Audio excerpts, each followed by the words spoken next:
नमस्कार, मैं हूं मनोज वर्मा और आप देख रहे हैं अटेंशन। और अटेंशन में चर्चा होगी पटवारी से आस, पटवारी से निराश।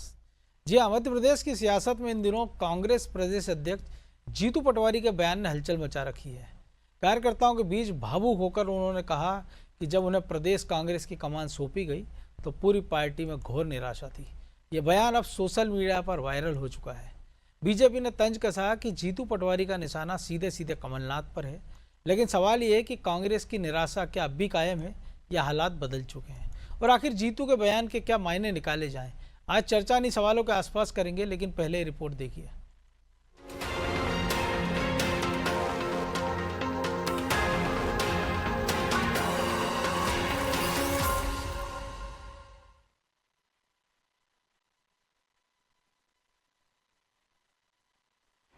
जीतू पटवारी का खुलासा। जब बना अध्यक्ष तो पार्टी में थी निराशा। यूं तो पीसीसी चीफ जीतू पटवारी ने अपनी दिल की बात कार्यकर्ताओं के सामने रखी, लेकिन भावुकता में पटवारी कुछ ऐसा कह गए जिसने पूरे प्रदेश के सियासी माहौल को गर्मा दिया। दरअसल कांग्रेस के वरिष्ठ नेता और अधिवक्ता विवेक तनखा ने पटवारी का वीडियो पोस्ट किया, जिसमें वो ये कहते नजर आए कि जब उनकी 2023 के विधानसभा चुनाव में हार हुई तो वो निराश थे, लेकिन जब उनको प्रदेश अध्यक्ष बनाया गया तो पूरी पार्टी में घोर निराशा थी। अब उनका ये बयान सियासी गलियारों में वायरल हो रहा है और सवाल पूछा जा रहा है कि क्या वो निराशा अब आशा में बदल गई है।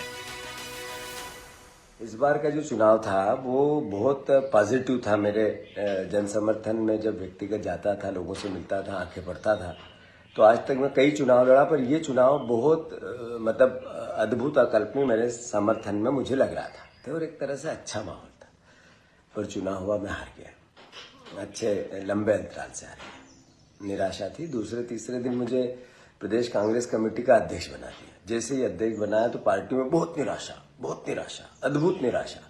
जो जाओ वो क्या होगा पार्टी का, इस तरह की बातें होने लगी।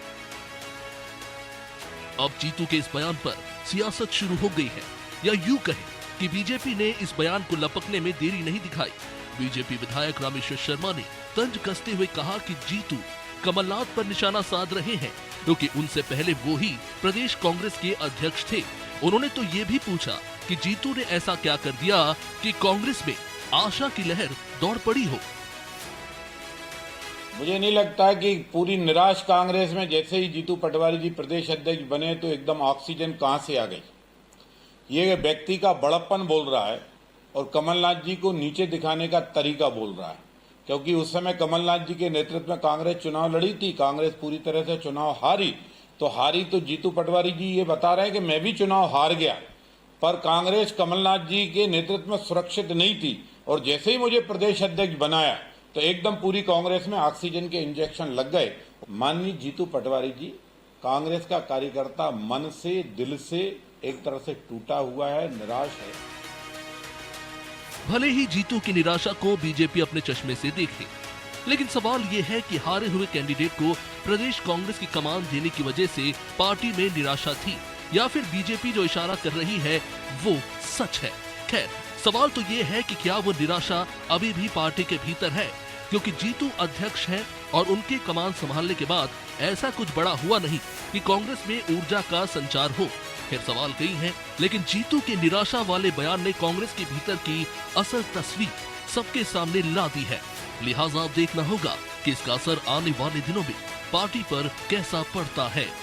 ब्यूरो रिपोर्ट, अनादि टीवी।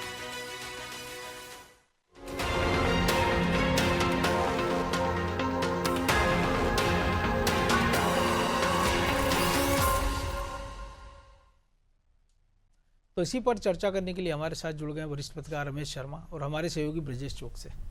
बहुत स्वागत है शर्मा जी आपका अनादि टीवी में। और कोई भी राजनीतिक दल का जब नेता कोई सोशल मीडिया की बात करे या किसी भी माध्यम से जब अपने कार्यकर्ताओं को संबोधित करता है तो उससे उम्मीद की जाती है कि वो एक ऐसा कुछ बोले कि जिससे उसके कार्यकर्ता मोटिवेट हों। लेकिन अगर वो नेता मोटिवेशन स्पीकर की भाषा बोलने लग जाए कि सुबह उठो, आप व्यायाम करो, तितलियां देखो, गार्डनिंग करो, चिड़ियाओं की चहचहाट सुनो, फिर ये कहने लगे कि पार्टी में बहुत सारी निराशा थी मेरे आने के बाद, तो उसको ये भी तो बताना चाहिए कि पार्टी का आने वाला रोड मैप क्या, और मैं पार्टी को निराशा से उबार पाया कि नहीं उबार पाया, या उस पार्टी को निराशा से उबारने के लिए मैं अगला कदम क्या उठाने वाला हूँ। क्योंकि ऐसा है नहीं कि अभी 1 सप्ताह पहले उनकी नियुक्ति हुई है, 1.5 साल के लगभग वक्त हो चुका है, 1.25 साल। देखिए, स्वाभाविक रूप से उन्होंने अगर ये कहा है तो मैं समझता हूँ इसके कुछ राजनीतिक मायने उनकी दृष्टि में कुछ अलग होंगे और उनकी एक रणनीति कुछ अलग होगी। अगर आप उनके शब्द सुनेंगे तो उन्होंने ये सबसे पहले तो ये कहा कि मैं जहां भी जाता था मुझे बहुत पॉजिटिव माहौल मिलता था और उसके बाद जो है वो परिणाम ऐसे आए। तो यहाँ ये दोनों बात एकदम साफ दिखती है। इसमें कोई शक नहीं कि भाजपा जिस तरीके से जीती और कांग्रेस जिस तरीके से हारी, कांग्रेस के कार्यकर्ताओं में एक निराशा तो थी और उस निराशा को जीतू पटवारी ने कहीं ना कहीं उस निराशा का वातावरण तो हटाया है। तो मुझे जो अब लग रहा है कि आने वाले दिनों में जो राष्ट्रीय स्तर पर वो वोट चोरी वाला आंदोलन चल रहा है, मैं समझता हूं इसकी भूमिका जीतू पटवारी जी ने बांधी है। और उनका संकेत जो इस बात पर है कि चूंकि माहौल बहुत पॉजिटिव था और मुझे भी जीत की उम्मीद लग रही थी और फिर मैं ज्यादा वोटों से हार गया, तो मुझे लग रहा है कि इसमें दो ही बात हो सकती है। एक तो कहीं ना कहीं अपने प्रति कार्यकर्ता की सहानुभूति अर्जित करना। कई बार आदमी भावुक बात करके सहानुभूति अर्जित करता है। ये बात उन्होंने जो कही है वो कांग्रेस कार्यकर्ताओं के बीच कही है, मीडिया के बीच में नहीं कही है, कांग्रेस कार्यकर्ताओं के बीच कही है। तो स्वाभाविक रूप से कहीं ना कहीं कार्यकर्ता की सहानुभूति अर्जित करना और ये वातावरण बनाना कि पॉजिटिव वातावरण होने के बाद भी अगर हारी है तो क्या वोट चोरी से हारी है, तो कांग्रेस अपने उस आंदोलन का वातावरण बना रही है। दूसरा, इसको जो जिस तरीके से वायरल किया गया है, ये वायरल भी इत्तेफाक से वायरल नहीं किया गया, ये भी कहीं ना कहीं कांग्रेस की कोई रणनीति है। बाकायदा अपने सोशल मीडिया पर उन्होंने डाला है, फेसबुक पर और तमाम सारे जो माध्यम है जिन पर उनके अकाउंट है जीतू पटवारी के, उन पर सब पर उन्होंने डाला है। हाँ, निश्चित रूप से। तो ये जो वायरल भी किया गया है तो ये भी पूरी रणनीति के साथ वायरल किया गया है। इसके पीछे रणनीति क्या हो सकती है ये कुछ दिनों बाद स्पष्ट होगी, लेकिन मेरी दृष्टि में उनका वक्तव्य और उसके बाद उसको वायरल करना ये कांग्रेस की कोई फ्यूचर की एक बड़ी रणनीति है। जी, लेकिन शर्मा जी एक और चीज है ना कि अगर आप चुनावी नतीजे के लगभग 2 साल बाद आप ये बात कर रहे हैं और अगले चुनाव में 3 साल का वक्त है, तो आज की तारीख में सिंपैथी गेन करके क्या फायदा है? क्या उनको अंदर कोई खतरा महसूस हो रहा है? देखिए, मुझे जो लग रहा है कि अंदर का खतरा तो अपनी जगह होगा, लेकिन कहीं ना कहीं चुनाव के बाद वो जो इस समय पूरे देश भर में जो चुनाव आयोग को लेकर के और वोट चोरी का और मतदाता सूचियों का आरोप लगा रहे हैं, वो इसका वातावरण बना रहे हैं। मोटे तौर पर अगर आप देखेंगे तो ये सारा कई वक्त इन दोनों कांग्रेस और पूरा इंडी गठबंधन जो काम कर रहा है वो केवल प्रचार धुंध फैला करके प्रचार का वो वातावरण बना रहा है। अगर आप देखेंगे जो चुनाव आयोग के आंकड़े आए थे कि लगभग 1,65,000 12 दलों के प्रतिनिधि थे, बीएलए थे, इस एजेंट थे, उनमें से केवल 2 शिकायतें आई। तो सालों बाद अगर वो कर रहे हैं और सालों बाद जीतू पटवारी ये बात कर रहे हैं, तो ये मुझे लग रहा है कि मध्य प्रदेश में वो वोट चोरी वाला आंदोलन खड़ा करने की भूमिका बना रहे हैं। मुझे मेरी दृष्टि में तो ऐसा लगता है। जी ब्रजेश जी, आप कैसे देखते हैं? क्योंकि एक बड़ा लंबा भावुक बयान में उन्होंने एक चीज जो कही ना, वो उन्होंने कांग्रेस से ज्यादा इस बात की चिंता जताई। उन्होंने ये कहा कि मैंने अपने क्षेत्र में सर्वे कराया, 4 बार में बढ़त में था, 65% लोग मुझे लाइक कर रहे थे, मैं लोगों से डोर टू डोर मिला, मैंने पूरे देश में किसी राजनेता ने अपने क्षेत्र में इतनी साइकिल से नहीं घूमा जितना मैं घूमा। उसके बाद नतीजे बड़े अप्रत्याशित रहे और इतनी लंबी हार। वोट चोरी का आरोप तो सीधे सीधे वो भी नहीं लगा रहा है, लेकिन जरूरी थोड़ी, क्योंकि वो एजेंसी तो आपने ही हायर की थी जिनने आपके लिए सर्वे किया था, क्योंकि ऐसी एक एजेंसी कमलनाथ ने हायर की थी जिसने मध्य प्रदेश में एक सुनहरी तस्वीर उनके सामने दिखाई थी कि आप तो बस अगली बार दूसरी बार प्रधानमंत्री मुख्यमंत्री पद की शपथ लेने वाले हैं, ये आप तमाम सारी सीटें जीत रहे हैं। तो अगर आप खुद की गलती, दूसरा उमंग सिंगार ने जिन 27 सीटों का जिक्र किया था पिछले दिनों वोट चोरी को लेकर, उसमें जीतू पटवारी की सीट का कहीं जिक्र नहीं किया था उन्होंने कि इस सीट पर वो हारे वोट चोरी के कारण। देखिए मनोज जी, जो राजनेता होते हैं वो एक तीर से कई निशाने साधते हैं। उनके बयानों में डायरेक्ट मैसेज भी होता है और इनडायरेक्ट भी बिल्कुल एक संदेश होता है। और जीतू पटवारी कोई नैना बेले तो विधायक है नहीं है, लगातार वो राजनीति में सक्रिय हैं, चाहे यूथ कांग्रेस से लेके वो मंत्री तक रहे हैं और अब प्रदेश अध्यक्ष हैं। तो पटवारी जी इतने भोले नहीं हैं कि वो सिर्फ एक संदेश दे रहे हों या मोटिवेशनल कर रहे हों, लोगों में एक आस जगा रहे हैं। सुबह सुबह उनको लगा कि सुबह लगा कि कसरत करो, प्राणायाम करो। अपने कार्यकर्ताओं के बीच में भी नहीं थे कि उनको निराशा से बाहर निकाल रहा हूँ। वो तो बाकायदा खुद सेल्फ अपना बना रहे हैं वीडियो और सोशल मीडिया पे डाल रहे हैं। तो सुबह सुबह उन्हें ऐसा कौन सा वो आ गया, शाम को ऐसा कौन सा वो आ गया कि वो पूरी कांग्रेस को एक संदेश देना चाह रहे हैं सोशल मीडिया के माध्यम से। यही बात वो पार्टी की बैठक में कह रहे होते, जिला अध्यक्षों के जो प्रशिक्षण होने वाला उसमें कहते, तो मुझे लगता है उसके कुछ और मायने निकाले जाते। लेकिन अभी जो एक मायने तो यदि बीजेपी की नज़र में देखें तो वो निकाल रहे हैं, तो कुछ हद तक ये भी हो सकता है कि भाई जो पहले के जो अध्यक्ष थे क्या वो जोश नहीं भर पाए, वो भी इस तरह से जोश वाली बातें करते थे कि लौट कर आ रहे हैं कमलनाथ, अब की बार फिर हमारी सरकार बनने वाली है, तमाम तरह के सर्वे उनके कह रहे थे कि हाँ भाई कांग्रेस की सरकार ही बन रही है। तो तब भी कार्यकर्ताओं में क्या वो जोश नहीं आया था? और क्या जीतू पटवारी के इस बयान से, उस वीडियो वायरल से जोश आ जाएगा? निश्चित तौर पर नहीं। या वो ये जताना चाहते हैं कि देखिए अब कार्यकर्ताओं में मेरी मेहनत की वजह से वो अपना खुद का प्रचार कर रहे हो आला कमान की नज़रों में कि देखिए पार्टी में जोश आया है, पहले किस तरह से निराशा में थे, मैं खुद निराशा में था। तो आप जब खुद निराश थे, आप तो प्रदेश अध्यक्ष बन गए, तो आपकी निराशा दूर हो गई, क्योंकि आप विधायक बनते तो बिल्कुल और आप सदन में बैठते, अब तो पूरे प्रदेश के मालिक बना दिया आपको, तो निश्चित तौर पर आपकी निराशा जो आशा में बदल गई है। लेकिन बाकी के लोगों के लिए ऐसा कुछ हुआ है क्या? जो यदि निराश हैं कार्यकर्ता तो आपने उनको काम दे दिया। हमने इसी भोपाल में देखा, जिला अध्यक्षों की सूची आई 71 लोगों की, तो कितने कार्यकर्ता निराश हो गए जिनको आस थी कि भाई हाँ वो कुछ करेंगे, कुछ जोश भरेंगे। वोट चोरी की जो यात्रा थी इंदौर में, उनके खिलाफ पोस्टर कांग्रेस खिलाफ कार्यालय में लग गए कि जीतू पटवारी जी हमारा वोट चोरी हो गया, वोट चोरी हो गया। तो मुझे लगता है कि दो चीजें कर रहे हैं वो, एक तो एक संदेश भी दे रहे हैं कि देखिए मेरे कारण या मेरे आने के बाद पार्टी में बहुत सारा अच्छा हुआ है, और नो डाउट इसमें कुछ अच्छा हुआ भी है, सक्रियता दिख रही है उनकी, लेकिन खराब भी हुआ है। मनोज जी आप देखिए क्या जीतू पटवारी और उमंग सिंगार में एकता दिखती है क्या? वो एकजुट होकर सरकार को घेरने की कोशिश कर रहे हैं, वहां गुटबाजी दिखती है। तो एकला चलो अलग अलग दिखते हाँ, अलग अलग चल रहे हैं। वो विधानसभा में अलग चलते हैं। वो एक दिन पहले पटवारी जी कहते हैं कि मैं 2 दिन बाद ये बताऊंगा कि मध्य प्रदेश में कहाँ कहाँ वोट की चोरी हुई, कहाँ कहाँ गड़बड़ी हुई। वो तो बता नहीं पाते, हाथ जोड़ के चले जाते मीडिया के सामने कि मीडिया के इलेक्शन कमीशन की वेबसाइट बंद है कमीशन की, तो क्या वेबसाइट की, और फिर 2 दिन बाद वो इलेक्शन कमीशन की वेबसाइट भी नहीं खुलती और उमंग सिंगार सामने आ जाते हैं मीडिया के, और वो सीटों का जिक्र कर देते कि यहाँ किस तरह से वोट चोरी हुई। तो ये दिखाता है कि उनमें समन्वय नहीं है, एकता नहीं है। तो यहाँ श्रेय लेने की भी होड़ है, ये बताने की कोशिश है कि भाई मेरी वजह से ये हुआ, मैं खुद भी निराशा में था, कार्यकर्ता भी निराश थे। तो ये कमलनाथ पर भी और पूर्ववर्ती जो है बागडोर संभाल रहे थे उन पर भी निशाना है, और खुद की बापबाई भी है। देखिए मेरे आने के बाद ये बेहतर हो गया। तो क्या दिखाना चाहते हैं वो? आला कमान की नज़रों में ये बताना चाहते हैं क्या कोई अंदर खिचड़ी पक रही है, उनके खिलाफ कोई माहौल बन रहा है, तो वो इस माहौल को दूर करना चाहते हैं, कार्यकर्ताओं को बताना चाहते हैं देखिए बहुत अच्छा होने लगा। आप क्या कहीं उनके खिलाफ यदि जो उनके विरोधी हैं पार्टी के अंदर ही, वो कोई माहौल तो नहीं बना रहे?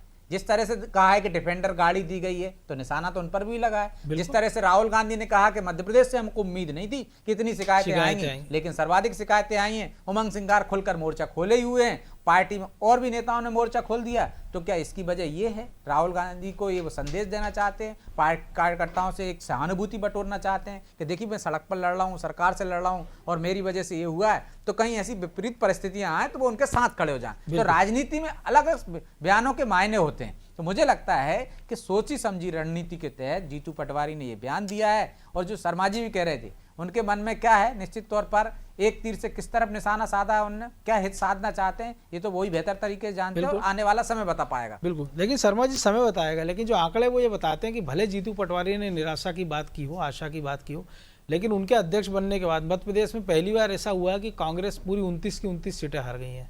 हमने देखा था कि एक पूरी आंधी में भी एक छिंदवाड़ा सीट जो है कांग्रेस एक जमाने में जीत गई थी, लेकिन पहली बार हुआ विभाजित मध्य प्रदेश के बाद कि 29 की 29 सीटें आप हार गए।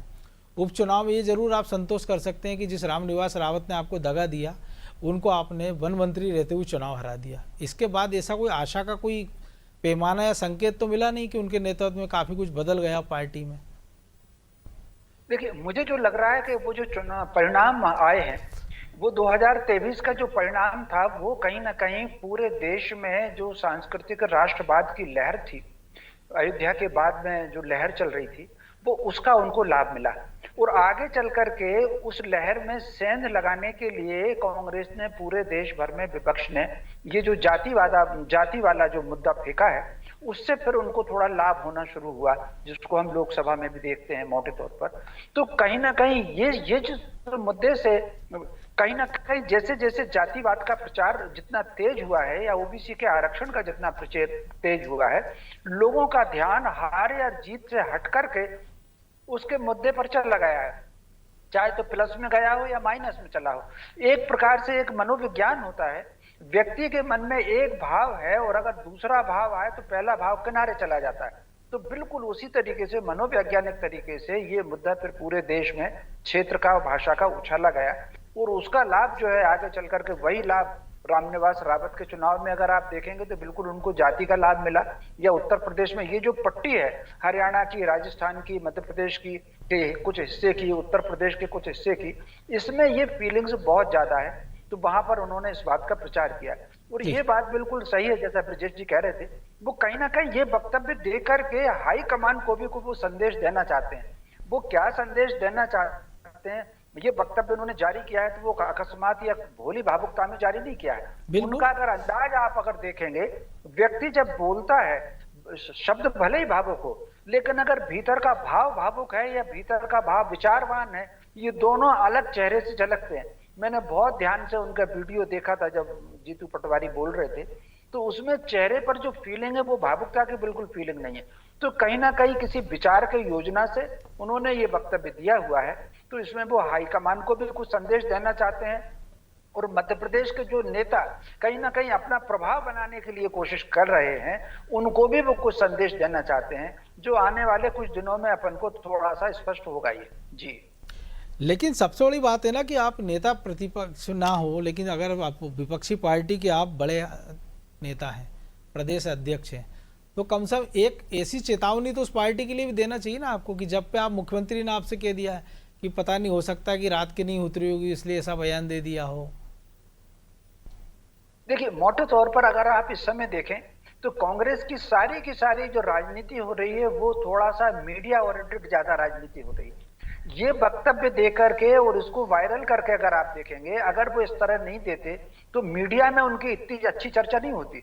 अगर वो चेतावनी चीफ मिनिस्टर को देते, किसी को देते, तो वो इतनी हाईलाइट नहीं होती और उस पर बीजेपी भी कोई प्रतिक्रिया व्यक्त नहीं करती।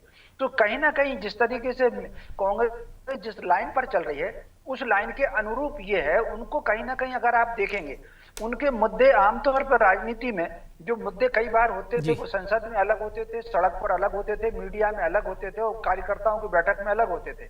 इस समय कांग्रेस के पास कोई मुद्दा नहीं है। वो जो 2-3 बिंदु हैं वही कार्यकर्ताओं की बैठक में आते हैं, वही मीडिया में आते हैं, वही सड़क पे है, वही संसद में। तो इस समय उसके अलग हट करके उनको क्या करना, उससे ताकि मीडिया में सुर्खी बने, तो उससे अलग हट करके इस तरह के जो वक्तव्य होते हैं वो दिए जाते हैं। तो वही एक पार्ट तो मुझे उसका ये लग रहा है और दूसरा पार्ट अब क्या होगा वो नहीं कह सकते, लेकिन एक पार्ट तो मीडिया में स्थान बनाना इस वक्तव्य का यही है। अगर वो बिल्कुल भावुक शब्दों का इस्तेमाल ना करते तो मीडिया में ये स्थान उनका इतना बनता नहीं जो आज वो स्थान बटोर रहे हैं। लेकिन ब्रजेश जी, हो सकता है ना अब जातिवादी राजनीति की बात चल रही, पूरी कांग्रेस कर रही है, तो वो ये तो कह नहीं सकते कि भैया मैं ओबीसी का मारा हूँ, आदत नेता हूँ, तो मुझे जो अपर कास्ट के कमलनाथ हैं, दिग्विजय सिंह है, ये प्रताड़ित कर रहे हैं अजय सिंह, वो ये आरोप तो उन पे भी नहीं लगा सकते उमंग सिंगार पर या बाकी दूसरे नेताओं पर, क्योंकि वो तो खुद ही आदिवासी या ओबीसी के नेता हैं। तो एक मैसेज देने का ये भी प्रयास है कि भैया ये देखो ऊंची जाति के नेता मुझ जैसे नेताओं को दबाने का प्रयास कर रहे हैं। देखिए मनोज जी, मैसेज तो है उसमें कि जीतू पटवारी की जो 71 जिलाध्यक्षों की सूची आई है उसमें पटवारी जी के कितने लोग हैं, उनसे ज्यादा कमलनाथ के लोग हैं। कमलनाथ जो कि हम मान रहे थे कि हाशिए पे चले गए हैं, संदिग्ध हो गए हैं कांग्रेस में, 10 से ज्यादा लोग उनके 10 से ज्यादा लोग उनके हैं। हमने देखा उसमें 15 ऐसे थे जो राहुल गांधी ने सीधे बना दिए। हाँ, 15 राहुल गांधी ने सीधे बना दिए। उनको कहना पड़ा कि भाई मुझसे तय नहीं हुआ है, मैंने कुछ नहीं किया, सब कुछ दिल्ली से हुआ है, विरोध किसके ठीकरा फूट रहा है, उनके ऊपर फूट रहा है। तो कहीं ना कहीं कुछ ना कुछ तो है जिसकी वजह से वो ये बताना चाहते हैं कि भाई बड़े नेताओं को भी मैसेज देना चाहते हैं, अपने जो कार्यकर्ता हैं जो उनसे सिंपैथी रखते हैं कि जीतू पटवारी आए हैं, सड़क पर लड़ाई लड़ रहे हैं, कम से कम कांग्रेस में कुछ तो बदलाव हुआ। जो पट्टावाद संस्कृति थी वो तो कम से कम उस पर लगाम लगी, बड़े नेताओं के घर वाले, उनके बेटे ही तो कम से कम आगे नहीं आ रहे हैं। तो जो कार्यकर्ता है जो ये मान के चलता था कि कुछ राजनेताओं की बपौती है, उनको संदेश देने की कोशिश है। और उसी संदेश में वो कह रहे हैं कि मीडिया से दूरी बनाइए आप, सोशल मीडिया से। तो बताइए, कांग्रेस पूरी जिंदगी सोशल मीडिया पे। बिल्कुल, यदि जीतू पटवारी बात भी वो सोशल मीडिया पे कह रहे हैं ना, और हाँ सोशल मीडिया पे कह रहे हैं। और आप देखिए कि जीतू पटवारी जैसे व्यक्ति को क्या प्रदेश में पहचान के मोहताज हो गए क्या? अब तक वो मंत्री रहे हैं, विधायक रहे हैं, आप यूथ देखिए कांग्रेस के यूथ जिला अध्यक्ष कांग्रेस रहे के हैं। रहे हैं, कांग्रेस में तो उनको पहचान की कोई मोहताज नहीं है। वो तो पहचान के लिए भी यदि वो भी ये सहारा ले रहे हैं कि इस तरह सुर्खियां बटोरने के लिए, तो ये तो कांग्रेस का दुर्भाग्य है। और 17 मुद्दे में तो जब आपको राहुल बढ़ना है। गांधी को बाइक पे उन्होंने घुमाया मंदसौर गोलीकांड का, तो इसका तो देश भर में लोग उनको देश भर में पहचानने उनको लग गए जानते थे। हैं, वो कहते हैं राहुल गांधी करीबी हैं। तो मुझे नहीं लगता है और यदि ये ऐसा वो कर रहे हैं सुर्खियों में आने के लिए, तो ये कांग्रेस का दुर्भाग्य है। कांग्रेस को सड़क पर खड़े होना चाहिए। यही बात मैंने आपसे कहा पहले, कार्यकर्ताओं के बीच कहते तब भी हम चर्चा कर रहे होते, यदि वो सड़क पर आकर कहेंगे तब भी चर्चा कर रहे थे। सोशल मीडिया का सहारा, आप सोशल मीडिया पे तो आप सड़क पे कहेंगे तब भी आप चाहते तो वायरल कर लेते उसको, अपने कार्यकर्ताओं को भी वहां तो संदेश आप देते, नहीं उनके चाहते बीच तो में वायरल हो जाता है ना कई सारी चीजें। नहीं चाहते तब भी हो जाता। लेकिन क्या वजह है, क्या मुद्दों की कमी है मध्य क्योंकि अभी प्रदेश में? पिछले दिनों का एक वीडियो वायरल है उनका कि वो कार्यालय में कार्यकर्ता को लात से मारते हुए दिख रहे हैं, धक्के निकाल मार के बाहर कर रहे हैं। तो मुद्दों की कोई कमी नहीं है। मुद्दे आप घर में बैठकर सोशल मीडिया पे खड़े नहीं कर सकते। उसके लिए आपको जनता के बीच में जाना पड़ेगा, जनता से जुड़े हुए मुद्दे उठाना पड़ेंगे और जनता की आपको समर्थन लेना होगा। जो दिग्विजय सिंह ने भी कहा था कि चाहे नरसिंह घोटाला हुआ, देखिए पीड़ित आए क्या, एक भी नहीं आया सामने, कांग्रेस चिल्लाती रही। तो आपने मुद्दा बहुत अच्छा उठाया, आपने कोर्ट में उसमें जीत भी लिए, आपने कोर्ट के माध्यम से कुछ एक्शन भी करा दिया, लेकिन जनता कहां जुड़ी है आपके साथ, पीड़ित कहां जुड़े हैं आपके साथ? तो आपके साथ तब जुड़ेंगे ना जब आप सड़क पे जाकर मुद्दे उठाओगे, जब लोगों को कहोगे कि भाई आपका दर्द है, उनको कंधा दोगे ना भाई कि हाँ ये कंधा है, रो लीजिए, आपको यदि महंगाई से परेशान है, आप बेरोजगारी से परेशान है, खाद से परेशान दिख रहे हो ना। हाँ, अभी तो आप रोते दिख रहे हो, तो कैसे आप जनता आपके साथ आएगी जब आप उसको सद्भावना नहीं दोगे, आप उसके साथ खड़े नहीं होगे। खाद का संकट नहीं है, यही जीतू पटवारी तमाम अपने जो कार्यकर्ता हैं उनसे कहते थे, जिले के पदाधिकारी सुनाई जिला कि हर जिले में जाइए जहां खाद का संकट है, आप किसानों के बीच में आज खड़े ही होइए। हरदा में खबरें आई हैं कि किसानों के बीच में खड़े हुए उनकी आवाज बनी है, और खुद एक जगह आवाज बनते तब भी चर्चा होती।